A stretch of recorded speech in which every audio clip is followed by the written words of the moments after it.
Welcome back to Creatives Chat. Join us as Peter and Malik pick up where they left off in our after show convo. Right. Streaming from Retro Earth Studio and brought to you by wearehistorically.com, Conscious Brand Apparel, and Level up your life and raise your vibration with specialized Fibonacci tuning forks.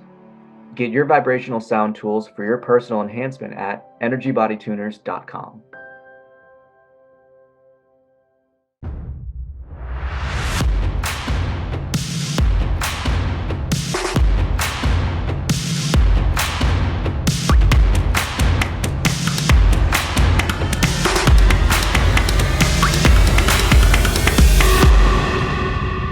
After show convo. I've had this reoccurring thought, and it happened again yesterday, where I was reminded that thoughts are creations waiting to be produced, waiting to be manifested. Yeah. And even though I get a thought, which may seem to me an original thought, a lot of the thoughts that I get just come out of the blue. I call it out of the blue. They just like, I don't know where it came from. I like that. I can't take credit for having produced that thought. It's more like I tuned into a radio station, into a frequency, and that thought is just being broadcast. Yeah. And if I don't manifest it, someone else will, because it's that thought is seeking a home. It's seeking incubation. Yeah. And so sometimes I'll latch onto a thought and I go, okay. And then whether it be a writing idea, a video idea, a story, a logo creation, whatever it is, if I hesitate, someone else will beat me to it. Yeah. You just know the pattern. I come to figure out is that this, it's kind of like my pine tree out in the backyard. It's constantly just releasing cones, constantly releasing cones with the hope that one of those cones will latch and take root. Right. And so I kind of feel like that with thoughts, like it's just this constant stream of consciousness is just projecting thoughts, and it's up to us to tap into it and pick and choose. Okay, this thought resonates with me. Okay. And but I also get that if I don't take advantage and I don't act on it, someone else will. Right. Yeah, 100%. Because it's just going to keep flowing downstream, and someone else will just pick it up and be like, "Oh, I like this." Leaf. And what I've also realized is that some thoughts are more nagging than others. Right. Like they can be like, now, do it now, do it now, do it now. And I'm like, where is this coming from? But it's this urging, it's this urgency, and it's just like, and compulsion. There's a compulsion involved. Like I'm helping a group develop a logo or something, and they gave me some ideas and stuff. And as I was producing it, suddenly this other thought goes, do this. Now, okay, let's see what it looks like. I don't know where those thoughts originate from. But after I did it and I presented it to them, they went, oh my God, you nailed it. How did you do that? I can't explain it. Right. Yeah, that brought up a couple of things for me. Like, one, just to your most recent point about the nagging thoughts, like, although thoughts aren't going to necessarily discriminate who activates them, maybe some are like tailored fit to us, right? Like they're like that suit that's been literally tailor made to our body, to our being. And like, it's nagging at us because it's like, you're the person to activate this. Like, please do it. And then if we don't, like, it'll find another host and the tailored suit will fit them well, but it's not the original body that it was made for. So maybe those are kind of those nagging thoughts. And then the second thing too is like to bring some peace to the whole thing. Cause I think some people that hear this idea of like, yeah, like thoughts pass through us and it's our responsibility to activate them. it could induce maybe some sort of like anxiety or like fear or pressure on people, right? Like, oh my God, I have to do it. Like, I got to be the one to do it. It's my But responsibility. right. But the thing, the silver lining, I guess, the flow of peace and all of it is that these thoughts like have no beginning and no ending. So there's gonna be an infinite stream. So if it's not this one, it'll be another one. You know what I'm saying? And it's never gonna stop. Right. Yeah.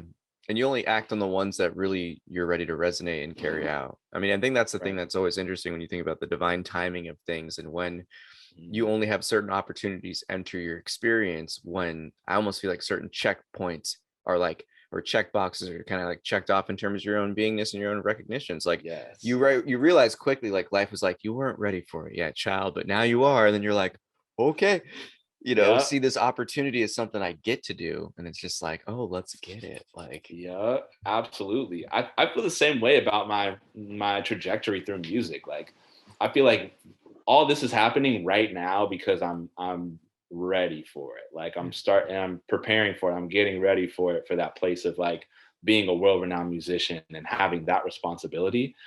When I was like 16, 17, 18, I was still making music then, but I was not ready for that kind of like responsibility. Because I would have imploded. I would have like destructed myself. You know what I'm saying? So, I do 100%. That aspect of self-destruction and self-sabotage and just the ways we get in our own way. This is where I love to use the imagery of like a flowing river, right? Like that consciousness, that universal flow is just always going. But when we're born, we're conditioned, we always have these rocks that we just kind of dam up and mess up our stream. And the flow will still go. It's not as strong, it'll be a little bit more of a creek and a pond versus that raging river. But like the more we really remove, I find like those layers of ourselves, right? The more we let go of that personal attachment to things, the more effortless the flow comes. And when you can harmonize with that, this is where I feel like you can really transcend and enter into a state of like real, I guess you would say, like harmonized creation. Because and this is where I'm always curious in terms of people's creative processes, because when stuff's going down, like there is never any type of thought arising. It's just that intuitive just being simultaneously as it's coming out, and it's just like, whoa, okay. And then there's ways you can kind of watch it and observe it or kind of get in the way. And that's the stuff that I find is always different, because it's like, okay, how do people like to teeter in their flow? Do things just download and pop into them like the Matrix, or are people hearing things guided to them? Because everyone has their own abilities. So I'm always interested, like when you have these moments when you just got that song that comes through, that nagging thought, is it just like effortless expression, or is it just like you're hearing it already, or how does it go? A little bit of both. Like there's times absolutely where I will make a beat, and then as soon as I'm making that beat, I'm like, oh yeah, there's something coming through right now. Like, let me write to this. And it might take like 20 minutes to write a whole song. But then there's other times where I'll make a beat and I'll literally, like, there's been a few times where I've made a beat and I was like, this is amazing. Something amazing is going to live here, but I'm not quite sure what it is yet. So I'm not going to start writing right now because I feel like I need to like get something before I'm ready for this. And so I'll just like put the beat on and I'll listen to it at all times. Like while I'm cooking, while I'm riding my bike, like I like that. It'll just be playing, like, and to the point where it becomes white noise. And then there'll be a moment where it's like, oh, you're ready for it. Start writing. And it'll just all come through, I like that. It's a little bit of both. That's dope. That's dope. It's always holding up the cup in life. It's just like, oh, you ready? You ready? Yeah, here we go. Unless you have the cup up, you ain't gonna get the drink. Straight up. But with these last ones, with some of the songs that are I'm releasing in this 52 a year project, some of them are more like trying to defeat the idea of writer's block. So like I've come up with this theory that all writer's block is our ego disallowing us from enjoying our creation. So like during a period of someone having writer's block, it's not that they can't think of anything, It's that what they think of isn't acceptable to them for some reason. Bingo. Maybe because they're comparing it to something else, whatever it may be. So I'm trying, there's several tracks that I've released and that I'm going to release that I made the beat and maybe I wasn't inspired at all. Like maybe it would be 12 midnight. I worked a full night, put my girls to bed, like got 3 hours of sleep the night before. But I'm just like, no, I'm gonna write something, and whatever it comes out to be, that's gonna be the song, and I'm gonna put it out. And so I've been experimenting with that a little bit, and that's been cool too. It's been fun. Ooh, the adaptability and even pushing yourself to be self-creative, to destroy the old and recreate the new.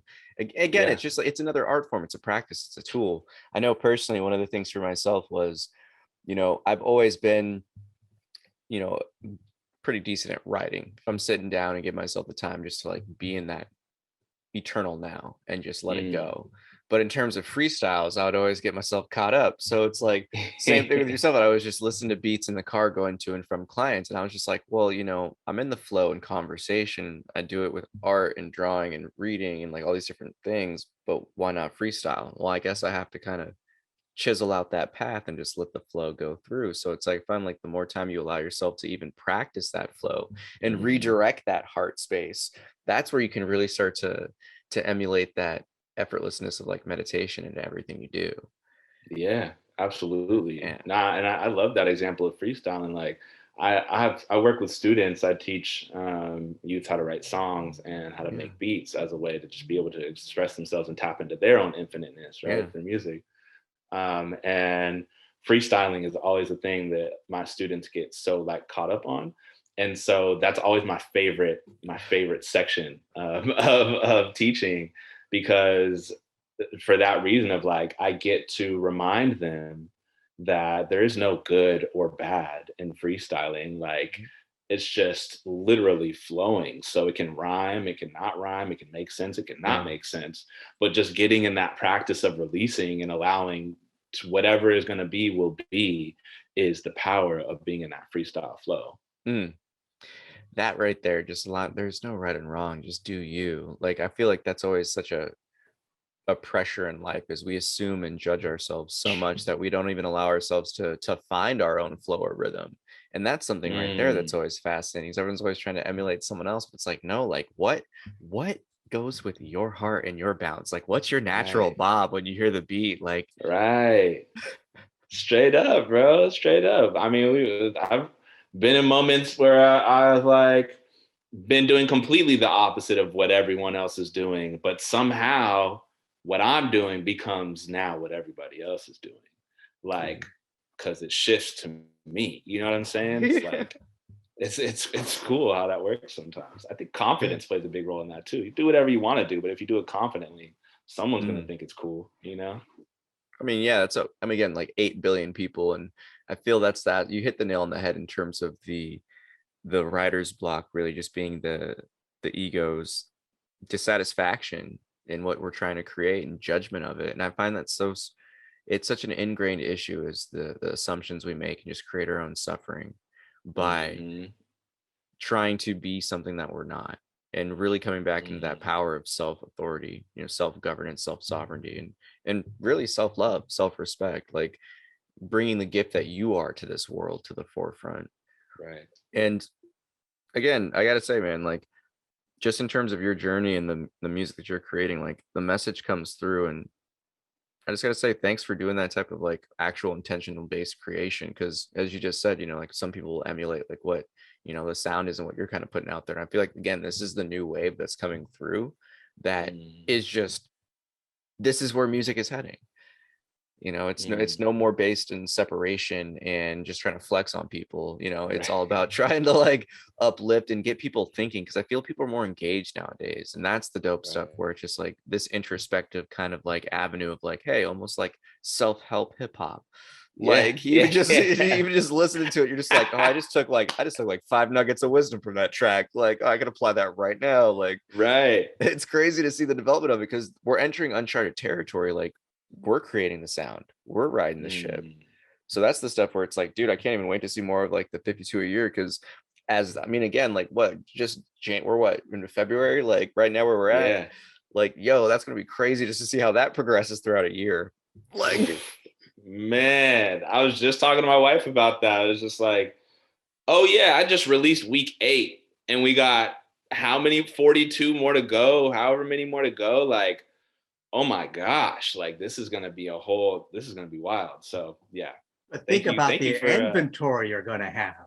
right. And content. that's another part of it too, man. I'm just creating this whole library to live on for forever. Like it's cool, man. Once I'm passed from this physical realm, people are going to be able to have those sounds, and they're going to be able to know who I am, who I was, what I'm going to be, without me even having to physically be there, which is pretty cool. I have to Like jump that. in again because that's the realization I had a good 15 years ago or so, where how are people going to remember me when I'm gone? Mm. You know, I don't want to be remembered as, oh, he was employee of the year. And what I'm, what is my legacy? And so I really had to think about what it was, what impression I was leaving. Right. And so I made a conscious shift to go, because I'm a writer. I write poetry, I write short stories, I create screenplays, and I'm turned into a filmmaker at that time. I said, well, that's what I want to do. I want to produce my stories. Writing the stories is great. Now it's producing. Yeah. And now it's when I write a story, I create a story. Sometimes the story sucks me into it and it's dictating to me Right. what to write next. And so this is where you were talking about the writer's block. When I get out of the way, because it's more of a control issue of what I want the story to be. And the stories go, no, that's not what I'm about at all. Right. And so how the only way I can create an original piece, because that's, like when I'm writing poetry, I don't want to be redundant and, they all sound alike or whatever. And so on. So that's where my writer's block would come in. Well, how can I say this in a different view? Well, I'm not able to unless I quit thinking the thoughts I already have. I have to think new thoughts. So or be at least open and receptive to new thoughts. I need new avenues. And so this is where I would walk away from the project and do something completely different. Go mow the yard, take out the trash. And then the thought comes, well, I'm not even paying attention.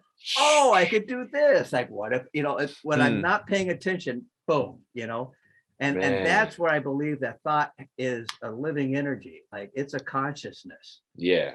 And for sure. And if it can't come in through the front door, it'll find a window to climb into. That's real.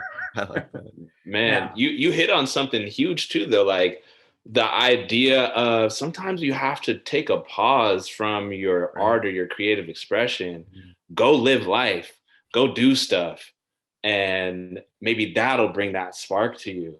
I think that specifically musicians too, man, and I find this a lot with instrumentalists, can be in their own little like cave practicing for so much time that when they go out and show it to the world, it doesn't resonate because it's just all made in this little like incubator and it doesn't have any breath of life in it.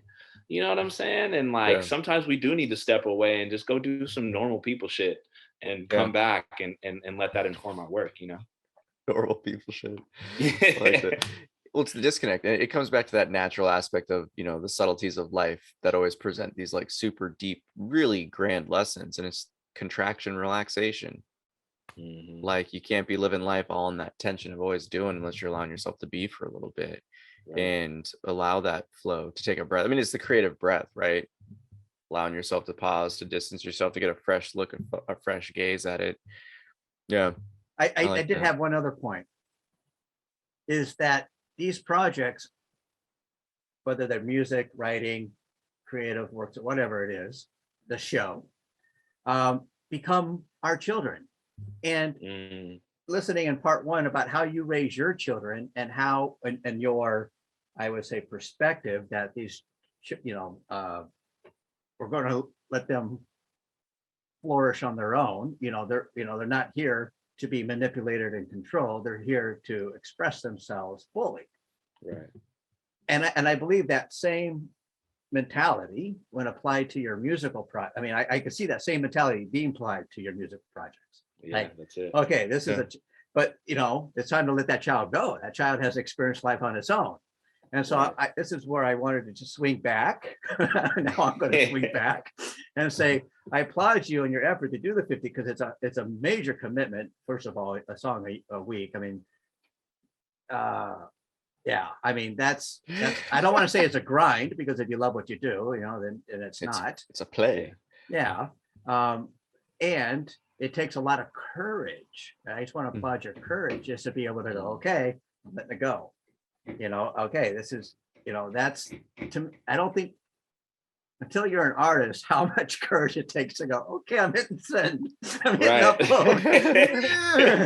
It's out. No, for real. Seriously. Nah, I really appreciate that. I really do. And just y'all for creating this platform for people like me to even share what we're doing, to share our process. Like, it's amazing. And the lens that y'all have too, and bringing all of these creations to the forefront, like thinking about just coming from a conscious, whatever that means, perspective, is really, really beautiful. And I appreciate this. And I'm calling in more opportunities to share my story with folks like y'all who are really doing intentional work. Because this is beautiful. And I feel like this is also where things are heading when it comes to like media and storytelling. Like y'all are ahead of the wave right now. And so I'm really excited to see y'all continue to expand and grow too. Like I'm grateful to be speaking with y'all. So this is dope. Oh, it's I'm mutual, compelled to man. speak again. I don't It's usually, mutual. yeah. I don't, it's an honor for us to have a conscious Yeah. creator, someone that we can really jive with and really dive into the subject. I mean, this is what we created this platform for, was to have conversations like this with people like you that are hungry for this platform as well, just to be able to freely speak without any limitations. Right. Well, and that's the wave that I feel like is coming through again too, because you talk about the points of legacy, and I feel like people want to actually be left for known something that can actually help people and transform people, and that introspective thought, you know, like, again, like the world sound of the music, I think, is one of the angles that is pretty tight, that your perspective kind of can like shine in music. Because again, man, like I like the Dream Engineer track is probably the perfect example, the most recent one, because the just the beat, the syncopation, and just like the flow, and again the whole concept again of just like manifesting in flows, like, you know, like talk about like that future living right now. It's like that's the stuff for me where you look at it and it's all going to be about energy and how it makes people feel. And if it's like, and if it doesn't make you feel like you can radiate brighter, like while you're listening to a song or after to a song, people aren't going to resonate with that stuff anymore. Yeah. And because again, people are naturally coming back into like that heart space and that heart living, that, you know, that I guess you would say the oneness consciousness, that, you know, it's that respect the divine within each being and within everything, and just being living through gratitude, you know, and that's the stuff that I find is really cool, because, you know, even to be able to pass that on in terms of like healing and teaching, that's something that's even, again, you're giving people the ability to light their own torch. And I'm just curious, when did you get into the kind of idea that it's like, yeah, I want to give back and teach. I want to teach this. I want to help people liberate themselves through creative expression. Yeah, that's a good question. Being an educator is something that I don't take lightly. Like it's funny, even in my like in my bios or whatever now, or I think I even have it in my Instagram too. Like I put father first, because I feel like if I'm going to talk about identity, who I am, like before I'm a man, before anything, I feel like I'm a father at this point. Artist and educator, like those are always like if I'm going to cling to titles, those are going to be my titles. And so the part of being an educator is important, because talk about ancestry, like many of the people in my lineage have been educators, like have been teachers, professors, pastors, right? Like that's an educator. And so I think that's just a part of my lineage, is like, okay, I want to be able to help people realize their own potential. I want to help people expand. I want to help people learn how to love themselves. And it just so happens that music was the medium given to me to do that through. Love it. If that makes sense. So Yeah, no, entirely. And that's something right there though, where it's you say preacher is its own educator. It's like, yeah, and so is a musician. It's that essence of teaching people how to play. And it comes back to that sense of just like bringing back that inner child and allow. I always found that, at least lately in some of my introspections, that like liberation takes on so many different lights that it's not really supposed to with modern day approach to like spirituality. But liberation, really all it means is just to let go of all the bullshit, let go of all the tension, the self-sabotage, the assumptions, the expectations, let go of your own suffering and allow yourself to simply play. Like when we're kids, what do? Are we sitting here judging ourselves on the playground, or are we just running and playing in recess? right. And Yeah. that's the stuff that I find is always it's a full circle moment when not only in education, but just like in, parenting. It's just like, dude, you're seeing the lessons right there of just how it is to be again, where it's just that effortless, just you're all up in yourself right now. Right. No, for real.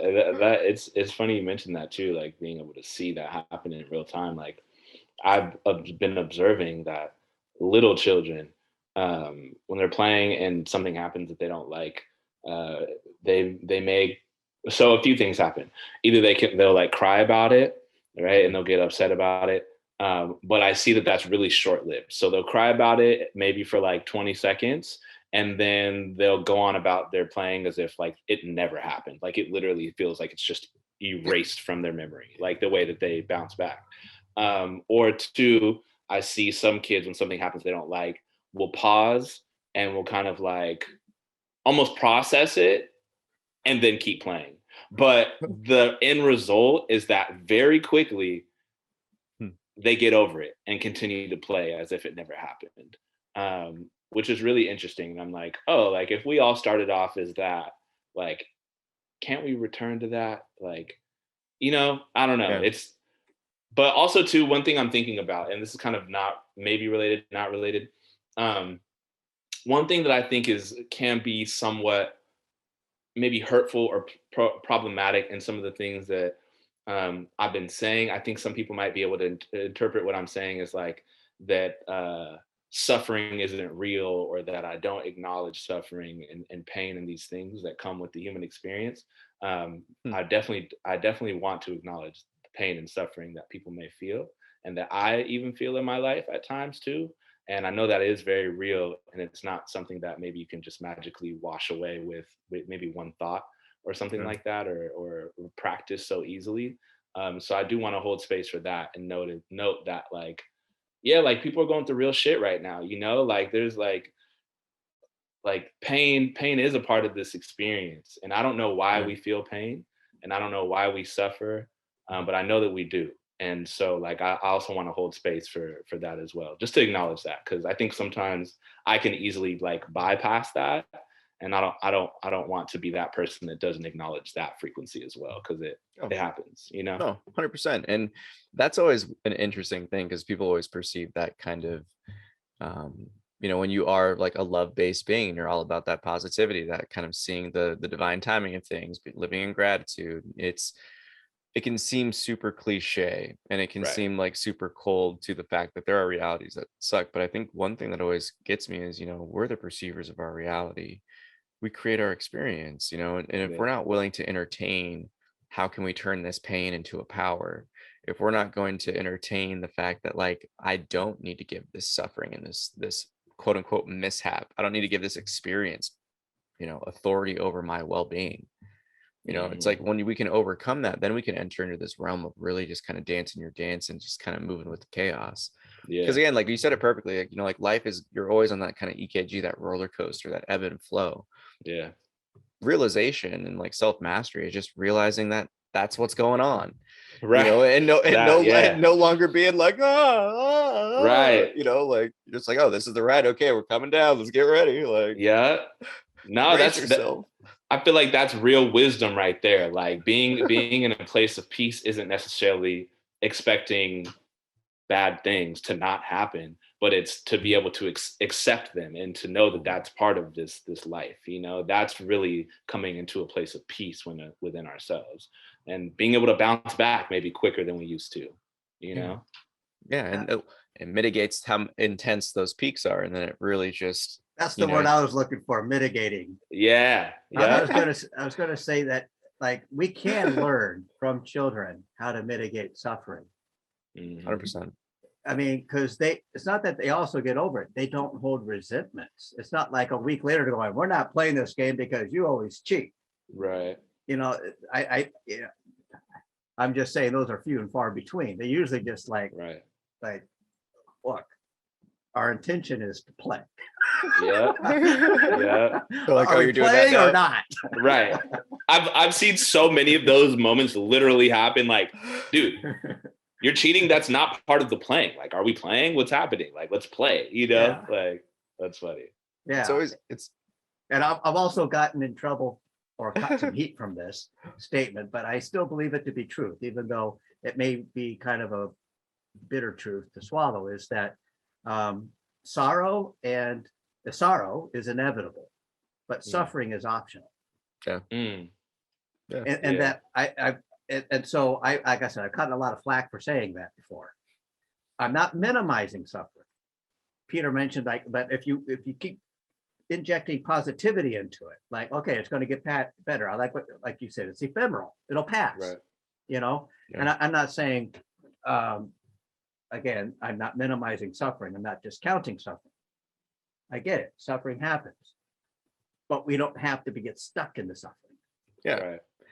It's like anything else in life, right? Where the more focus and attention we give it, the more we give it our divine lens, the more life we give it, the more we feed that law of inertia. And I've always found it becomes our reality. Exactly. And then it's the only thing that you focus on, then it's all you see. And that right there is a trippy one when you think of the attachment to pain. Like there is a point in time where I feel like every person kind of has to go through that pity party phase where we just like, we finally realize, well, like, oh, I'm just kind of stuck in my own shit that I'm kind of choosing to roll around in. It's like almost saying, it's like that image of people being like, I'm drowning. And it's like, stand up, and it's like shin high. And it's just, it's crazy stuff though, when you look at it, because I always like to use the image of, imagine if like adults could carry on that same essence of kids when they learned how to like walk or like talk, where it's just you're falling, you're just bumbling, blah, blah, blah, until you finally get stuff. Like imagine if we just kept that same drive where we just were able to detach from quote unquote mishaps or failures or letdowns, and just I honestly, like, we put it as the sense of acceptance. I also like to see it as a sense of just mass surrender. Like you just like, whatever happens. I'm just gonna keep doing me though.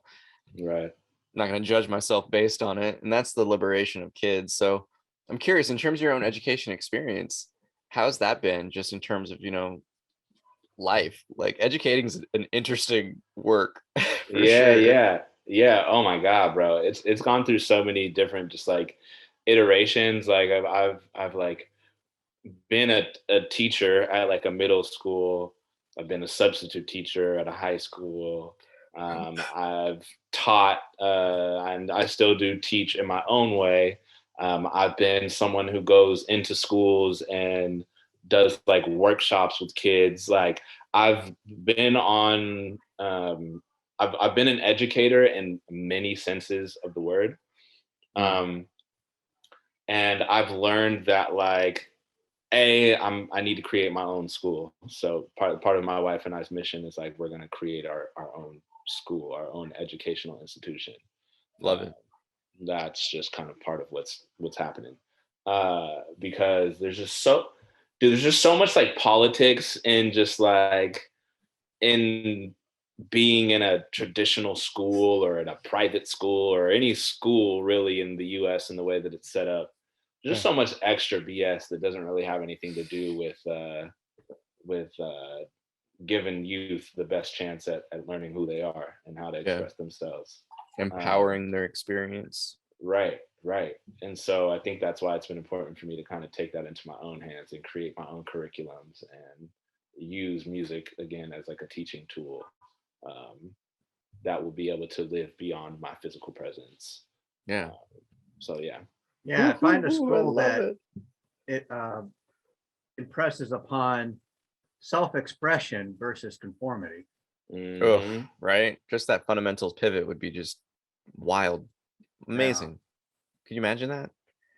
I can't imagine that. I'm gonna do it. Exactly. I don't know how many times we've chatted with a guest or something, talked about something. We think, well, why isn't that taught in school? Right. Right. Yeah, Well, things gonna happen. like you said, conformity versus liberation. you know. And just like even how to utilize this vessel, like what does this vessel fuel itself off of optimally? Like how do you, if you want to get stronger, if you want to look a certain way, if you want to trim down, if you want to, if you have an injury, how to heal yourself, how to do all the different things that like, oh, an imbalanced system, your body's a system of levers and pulleys, like actually teaching kids like the full understanding that like, yeah, your beingness observes all the things externally for you, and this body also observes things within you, and you're the awareness that is observing both. Imagine if we like broke things down and like this super just like subtle level for kids where it's just like to perceive their emotions, to feel them, but to not let them control them, to be guided by what sounds loving in their heart. Just how quick we could change a generation just through some simple shifts in like academics. All dance and play for the first few years, like Right. Straight up. That's what they need. Like, and yeah, just simplifying things too, man. I think that's really informed my art a lot, actually. Just the idea of like, I want when a song comes on, I want a kid to be able to understand everything I'm saying. I want a kid to be able to replay my words. I want a kid to be able to just be able to resonate with my songs. At one point in my life, my goal was to just be like the most incredibly like complex lyricist that the world has ever known. And so I would create all these like crazy like schemes and metaphors and meetings within meetings within meetings and meetings. Right. And then at some point I was like, nah, bro, I really need to simplify everything. Like if it could be crazy to me, but if no one else can understand it, like what's the point, And so like I wanted to like just make it comprehensible and very, very simple for people to just understand the first time they listen.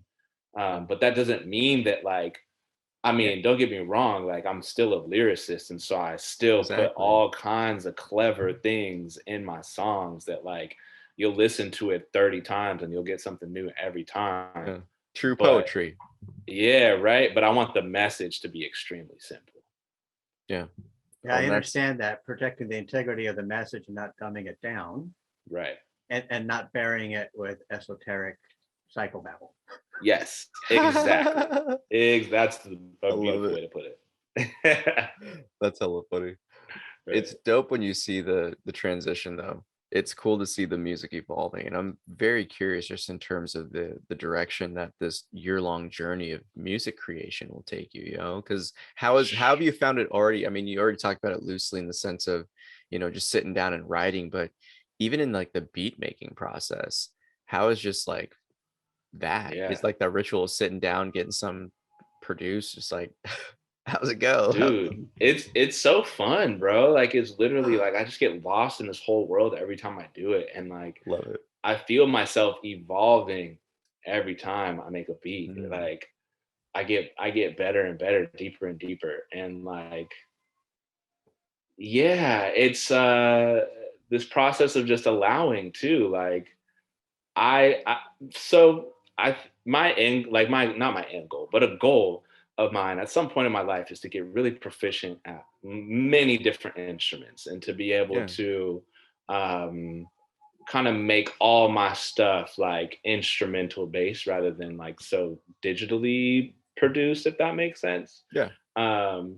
And so I used to kind of judge myself by that standard of like, okay, is this something that can be played like by a live instrument? But now I'm just like, I don't really care. Like I'm just making all kinds of stuff and just rapping over it, just to see.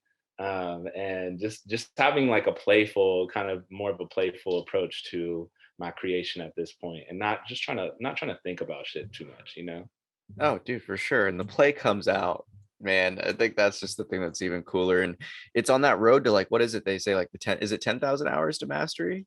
Or to like Yeah. master something? And I think that's the stuff right there where it's every one of us has that potential just to be consistent at something. Yeah. Yeah. Or we That's already it. are. And, Right. You know, Living. it- Yeah.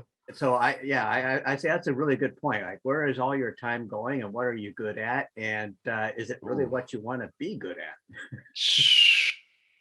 See, that would be a Ah. wild stat to see. Imagine if someone could just like you wake up and all of the hours you spent the previous day are tabulated right in front of you. Oh. Like how much you spent doing certain activities and actions. Could you just imagine how many people would just like instantly be just like, oh my God, like I spent how many hours just doing that?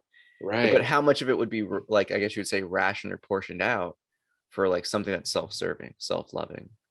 Right. Yeah, that's deep, bro. I love that concept. Damn. It's a Black Mirror episode right there. I was literally just about to say that, bro. Just about to say that. Yo, shouts out to sharing thoughts, vibrations. You know what I'm saying? Universal Yeah. consciousness. Yes, bro. Brought us to Black Mirror. That's super funny. Well, that's just the vibe, and what I guess the energies that are coming through that I'm more and more encouraged by is that people are coming back into this sense of the ethereal nature of existence.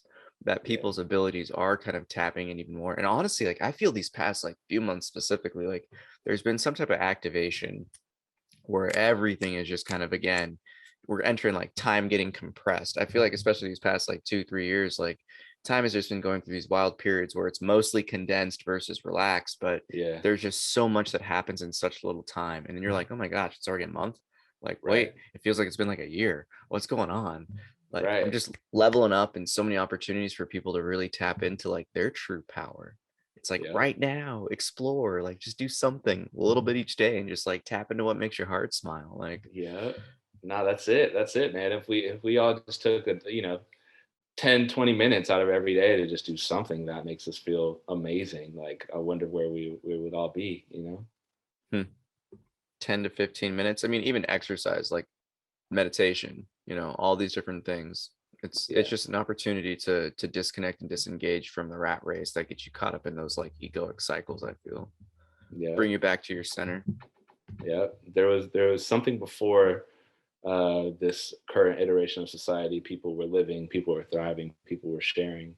There's going to be something after this too, and so like our beingness, our worth doesn't have to be wrapped up in what's happening all around us. I love that. I love that. At the same time, pressure to me, like take 2020 as an example, where we're basically in lockdown, so we're in this pressurized situation. Mm-hmm. And so pressure could be a good thing, though. Pressure is what, in the same boiling water that softens the carrot hardens the egg. Yeah. And so to me, when we're under pressure is when our true character comes out. And only under pressure can we really know what we're made of. Will we crack or will we rise? Right. And so I get that a lot of people avoid pressure, or, I understand being under long-term pressure is not healthy, because it can lead to stress. But at the same time, if pressure were embraced as a learning opportunity, that, okay, here's a chance for me to actually, because what does pressure do? It also solidifies, and so any flaws are made apparent. And so this is where, when I'm under pressure, I'm able to say, okay, I got to work on this area. Yeah. Or this area is good. Where are the weaknesses? And so this again, like, you put yourself in some self-imposed pressure, like 52 a year. That's just like nobody created that game but you. Right. And so that's where I was going with it. I think it's important for us to create games where we put ourselves under pressure so that we can 100%. rise. Otherwise, we wouldn't do it. We need that pressure in order to rise to the occasion. Yeah. That's a gem right there for sure. It's a bar. Yeah. Well, it's dope because when you look at it, it's the ability of us and our really it's self-mastery, right? Are you able to transmute or transform certain aspects or habits, about yourself? And it comes back to that sense of when you change your perspective of pressure, it transforms into tension that catapults you forward. That image is when you Mm, kept saying pressure, and it's just like that's just kept coming to my head where it's like, oh yeah, and then it just shoots you forward. You just level yeah. up, you break through. And that's where it's really unfortunate because we're so conditioned not to really embrace that tension or pressure, not to really explore it, because that's always where the greatest opportunities have grown from. Like, Yeah. right? Yeah. I mean, bro, you think about anything that we love, that we use, is useful to us in our society, was created from a situation of lack. So Yeah. like, think about soul food, right? Like, soul food was created because folks were getting the literal scraps. Like, we're getting Right. like the least uh coveted parts of Yeah. the pig or whatever, Yeah. and they turned it into something that is the most delicious shit ever, that now people want to pay $50 the plate for, when before you couldn't give that shit away. Or Right. like jazz music, you know what I'm saying? It's like created from a struggle and Yeah. a hardship that no one, you know, should Yeah. know. And from that was created this beautiful sound. And like, Yeah. so, oh yeah, so just anything that is beautiful. And again, back to the land, like those roses, those daisies, that eucalyptus tree, that kale, that whatever we eat that comes from the earth, comes from shit, like it comes from things dying and having to seep into the soil to get reborn again, to then shoot out Yeah. as something beautiful and delicious. Mm. We're so disconnected from the natural cycles of life. We really do overlook how those radiate. Like you said it earlier, like in the part one, where it's like the macrocosm, the microcosm, like how everything in this life is always connected. And when we really disconnect ourselves from nature, especially, like we Mhm. lose that realization where it's just like, man, like life grows through adversity. Like, then this is where it comes back to the sense of perspective, right? Where we learn through conflict, but it doesn't need to be combative. That was Right. one of the early things I feel like Rusty and I talked about when like this show first really started, where it was just like there was a phase where there's so many people trying to just be combative with one another, where it's just like, yeah, we're in Mm, conflict, but like there's no growth that can come from the combat. It's the conflict and the confrontation to recognize that, where it's like, okay, we can do something different, but it doesn't need to be self-destructive in a sense where it really damages us or other parties. Like, we right. can use these opportunities to empower ourselves. And I think that's one of the really coolest things about musical or creative expression in general, is like being able to transform that pain and transmute it into something that can be like a pleasurable power, Right. something that can really empower someone else. You take your own suffering and make it a strength. It's like, yo, like we're Yeah. alchemists. It's pretty filthy. Yeah, straight up. No, we really are, man. That's a beautiful power to have. So I guess the question that I have for you is, in terms of, passing on these profound nuggets of wisdom, not only through music, but just like as a father, like how would you pitch being yourself? Like how to be your most authentic self to like either the daughters or just like anybody? Mm, that's a good question. How would I pitch that? So when I think about the idea of pitch, taking your words really literally, thinking about the idea of a pitch, I think about a big idea that you have to condense down and make palpable in a very short amount of time. The essence, Um, yeah. right, you know. Uh, so I think maybe each song can be that, but what I wanted to say from that point is that being who you truly are, it's something that you're born that way, and then as you grow, you learn certain things that may divert you from that, or that may help you tap into that further. But Mm, it's a process, and I think that one thing that our generation really lusts for is a quick solution or an instant cure to something. And I think tapping into your beingness, who you are, your purpose, your power is something that only really comes with time and comes with those pressure situations like we were just talking about. Comes with just living your life, right? Like it's not something that we can do in a day or in a minute or through one Instagram post. Like we have to live our lives. And the older we get, hopefully the more potent and powerful and centered we become. So I think that's the gift of age, is that as we age, we're able to return to that almost childlike place, that place of being in the center. Yeah, and it's funny too, because when it comes full circle in our own journey of life, it's like we come to really just appreciate what we already had. And just like anything else, just life just another type of humbling moment where it just brings us back to that perspective. Just like, you're already it, bro. You did appreciate it, but you know now. Nah, straight up. And maybe that's the pitch, is like, if I could put it in a simple word, I think you really helped me out a lot. It's like, you're already it. You know what I'm saying? You already are amazing. And just don't think so hard about shit. You know, just simplify it a little bit. Yeah, to really let you know that your dreams are never worthless. Fuck it, go big, and no need to be nervous. I wonder who wrote that. Ooh. Man, Rusty, man, I appreciate y'all. Y'all both definitely did your research. You guys both really dove into the things that have been channeled through me, and I really appreciate that. I love that. Of course, man. You gotta do what you gotta do.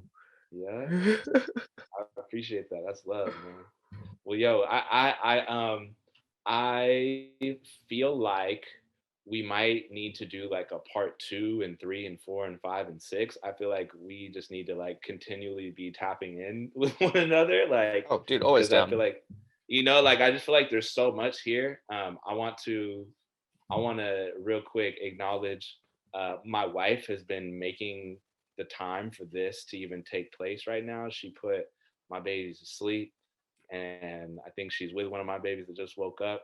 So I want to be able to transition to being the family man.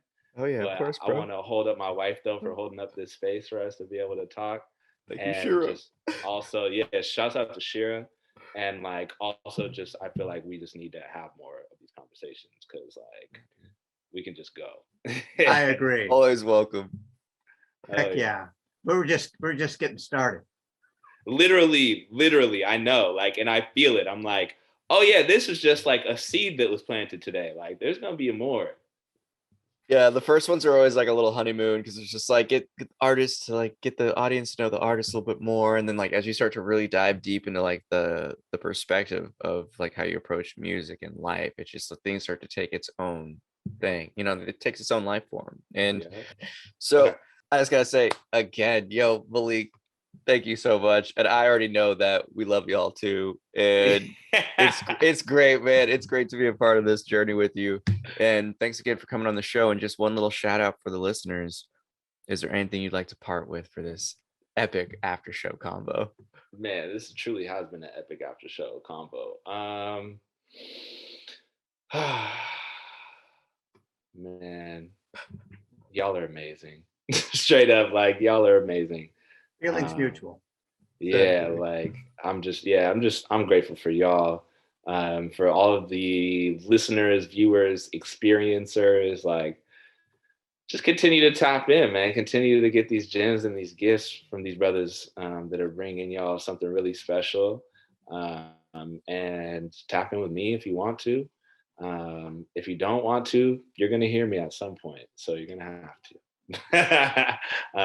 But just wanted to yeah, man, I love y'all, and thank y'all so much for holding this space for us to talk. Appreciate y'all. Always, man. Thank you so much for coming on, and roll the outro. Okay. Thanks again to our sponsors for making this show possible. Thank you, We Are Historically, for your conscious human apparel. Shop online at wearehistorically.com. Raise your vibration and energize your life with specialized Fibonacci tuning forks that deepen meditations and empower self-healing. Get your vibrational sound tools for personal enhancement at energybodytuners.com. Another creative art production by Retro Earth Studio. That concludes this episode of Creatives Chat. Thank you for watching our show. Click the bell button to get notified of future episodes. Don't forget to like and subscribe. I think Peter and I, we both share the same characteristics that we feel like, okay, I'm going to take down this road, but it all makes sense at the end. Yeah. Yo, and that's just life, right?